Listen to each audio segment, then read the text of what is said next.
Gracias, presidente. Buenos días a todos.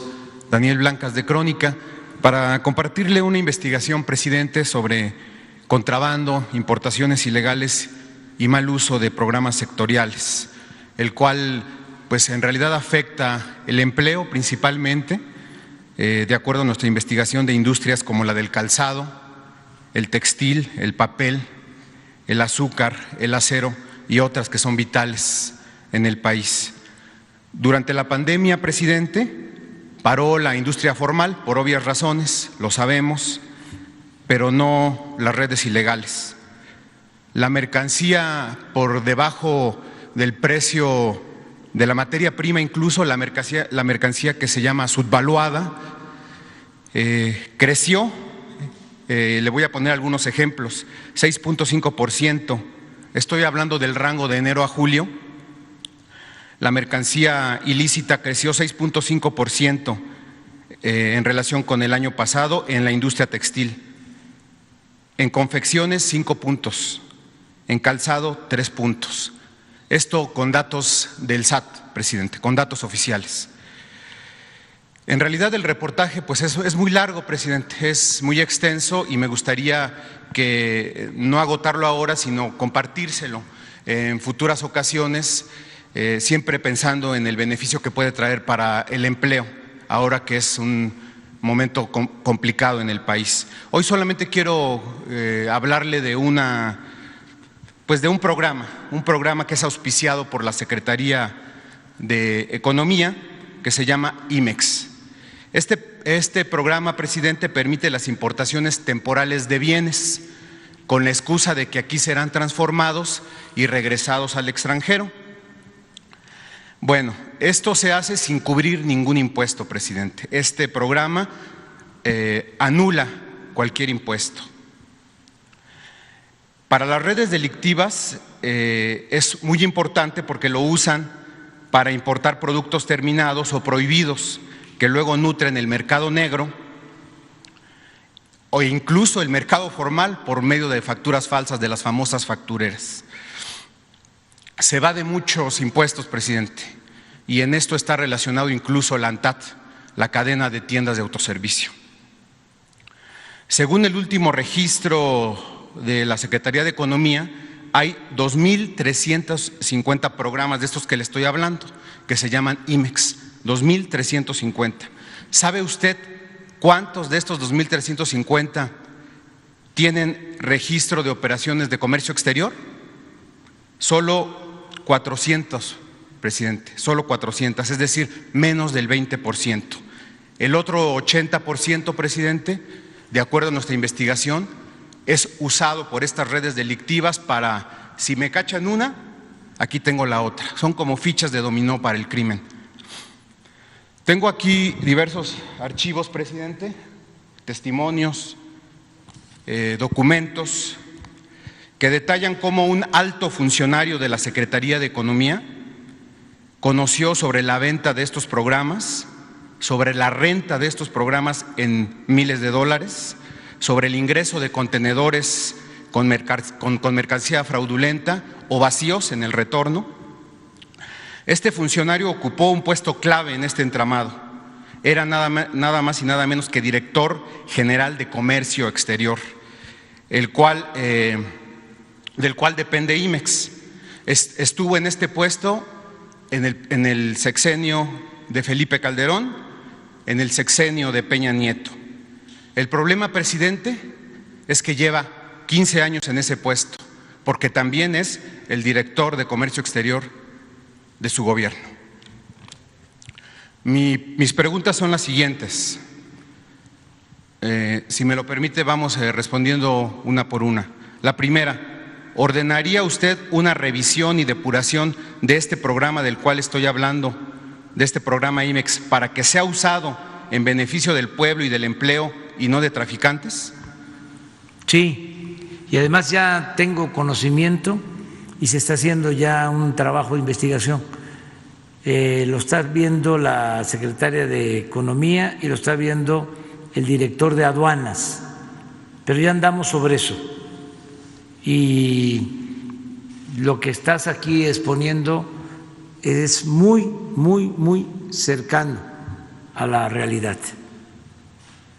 Es decir, sí es un foco de corrupción, sí es un asunto que ya estamos atendiendo. De modo que nos vas a dar el documento y vamos a indagar, vamos a profundizar. La segunda pregunta, presidente. ¿Cómo es que se lograron filtrar a su gobierno funcionarios con gran responsabilidad en estas estafas? Es muy buena pregunta. ¿Y cuál sería su postura sobre su continuidad? Pues el gobierno es grande, ojalá y fuese grandioso, es grandote.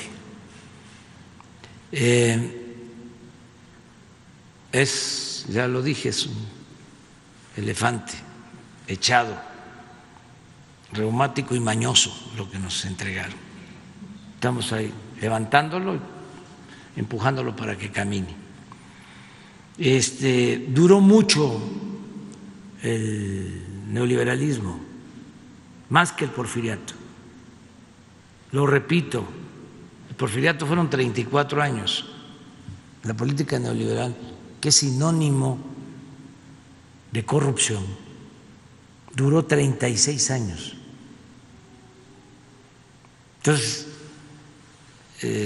eclipsaron todo y quedaron muchos funcionarios enquistados en las estructuras de gobierno. Pasaban de sexenio a sexenio, hasta nuestros días, esto que estás planteando. Entonces, vamos a ir limpiando, lo seguimos haciendo, es diario.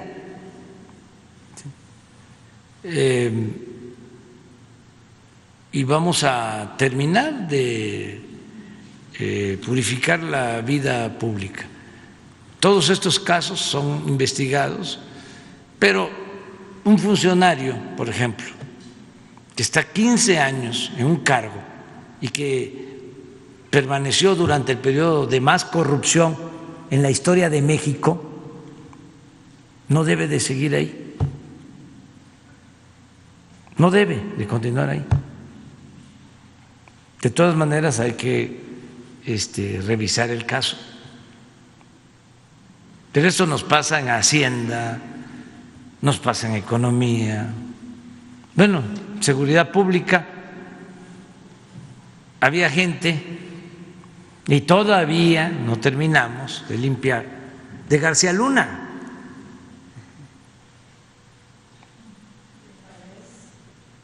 Y así, en toda la estructura. Entonces, por eso hablamos de barrer de arriba para abajo y vamos avanzando y no vamos a dejar de limpiar. Y cero corrupción, cero impunidad. Y ya lo dije, puede ser mi hermano, puede ser un hijo mío. Si comete un delito de corrupción, se va a la cárcel. Y estoy hablando de mi familia. En esto no hay acuerdo con amigos, con familiares. Nosotros llegamos aquí con la encomienda de acabar con la corrupción.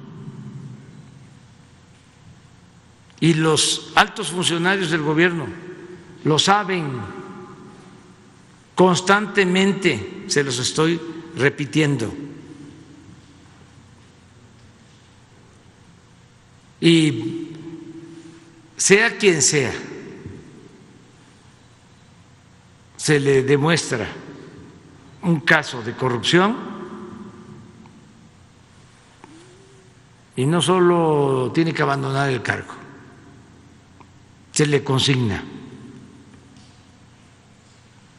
Y esto también lo digo y lo repito y lo repito y lo repito para que no se use mi nombre, porque hay unos que dicen es una instrucción de arriba, un poco lo que veíamos ayer con los fideicomisos, por instrucciones de arriba. Sí, no sé cuál era el término que usaban, pero así, superiores, por instrucciones superiores. Yo no mando a decir nada, yo los cito cuando se trata de un asunto que nos importa y de manera directa. Es más, yo creo que soy más transparente aquí en la conferencia que en las reuniones particulares o en los acuerdos con funcionarios, porque no tengo nada que ocultar y además esto me ayuda a mí para que sepan todos de que no hay tolerancia con la corrupción y nada de que está muy cercano y te pide el presidente que le ayudes, o si nos apoyas, por ejemplo, en eso de los tribunales electorales para dar registros a unos y quitar registros a otros. Nada, absolutamente. En las candidaturas, ni de las de Morena me meto. Que quede claro eso. Esto es distinto completamente. Entonces, todo eso que estás planteando se va a investigar. Antier plantearon aquí, dijeron de que un funcionario de Pemex estaba en un restaurante con Romero de Champs y con los líderes. Se dio a conocer aquí y ya nada más me informó el director de Pemex. Bueno, ni siquiera habló conmigo, ya nada más me mandó el boletín de que fue suspendido el funcionario. ¿Se esperaría que así ocurriera en este caso? Sí. El funcionario se llama Juan Díaz Mazadiego y le digo, no es un puesto menor, es director de Comercio Exterior. Sí, sí. Ya, solo que si estuvo 2 sexenios, si estuvo en el sexenio de Calderón y en el sexenio de Peña, en ese cargo, y está en el sexenio nuestro con ese cargo, pues no puede estar. Es de veras, o sea, sí hay funcionarios de carrera, pero en esos 2 sexenios se intensificó la corrupción como nunca. No, pues además hay testimonios y sí, archivos, y hay documentos pruebas. de que… Sí.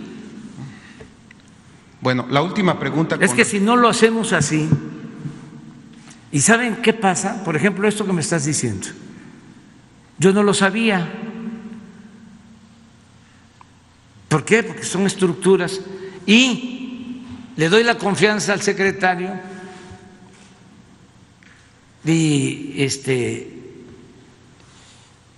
si tienen casos así de gentes que vienen de las otras administraciones, pues tratan de mantenerlos pensando que son técnicos, que son independientes, y ahí se van. Y además se ponderó demasiado lo de la técnica. A los técnicos se les consideraba como científicos o se creían científicos y se elevó a rango supremo la economía.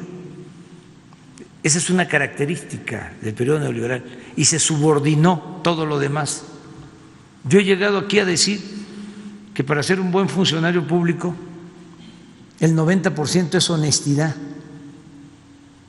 y el 10% es conocimiento, experiencia, y se enojan. Entonces, no, por la influencia que hubo durante muchos años, donde lo importante eran los grados académicos y no la honestidad. Y habían quienes estudiaban doctorado en Harvard y por ese hecho ya tenían licencia para robar, como los hijos del padrino de la novela de Puzo, que los mandaba a estudiar a universidades del extranjero. O los legisladores. Yo recuerdo que cuando decidimos de que los militantes de Morena pudieran aspirar a ser diputados o senadores y que no se resolviera en una convención, porque ¿qué pasaba cuando se resolvía en una asamblea? ¿Quiénes quedaban para ir a la lista plurinominal? Los cercanos a los dirigentes. Hasta metían a sus esposas, a sus hermanos, a sus primos, a sus achichincles. Como eran corrientes, grupos, se ponían de acuerdo, se hacía la asamblea y salían en las listas. Entonces dijimos, no, ahora ¿sí? Va a ser por sorteo, por insaculación, dicen los técnicos, los que hablan física. Y fue una crítica, ¿cómo? ¿Y si gana un albañil? ¿Y si gana una mujer indígena? ¿Y si gana un campesino? ¿Cómo va a ser diputado? Bueno, entonces, ¿qué no son pueblo? ¿Y que no el diputado es un representante del pueblo? Y no se quiere conocimiento sobre la materia, eso es elemental, eso en un mes se conoce la práctica parlamentaria. Lo importante, lo más importante de todo es la honestidad y el tener vergüenza. ¿Para qué lo quiero tan experto y graduado en universidades del extranjero si se va a corromper, si le va a dar la espalda al pueblo, si nunca va a ser representante popular en los hechos? Bueno, ¿saben qué pasó? ¿Qué sucedió? Pues esos albañiles, esas campesinas nunca traicionaron, jamás. Nunca votaron por una reforma que afectara los intereses del pueblo. ninguno se vendió.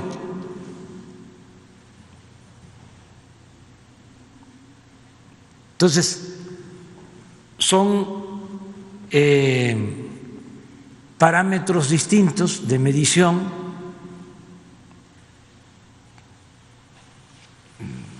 No nos hace falta mucha experiencia técnica, lo que nos falta en un país que padeció durante tantos años, siglos de corrupción.